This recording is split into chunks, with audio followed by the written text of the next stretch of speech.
the National Weather Service in Buffalo has issued a tornado warning for northwestern Allegheny County, northeastern Clovis County, southeastern Erie County, southern Wyoming County until 8 p.m. At 7:04 p.m., National Weather Service Doppler radar indicated a severe thunderstorm capable of producing a tornado 4 miles northeast of Otto, moving east at 35 miles per hour.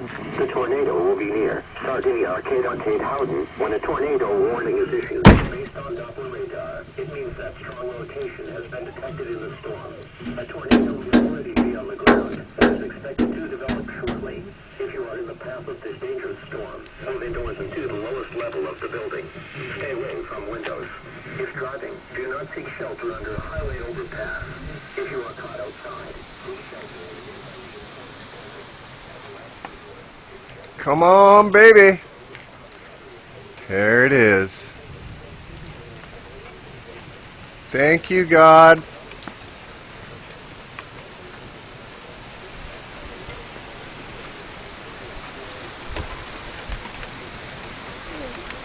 It's raining.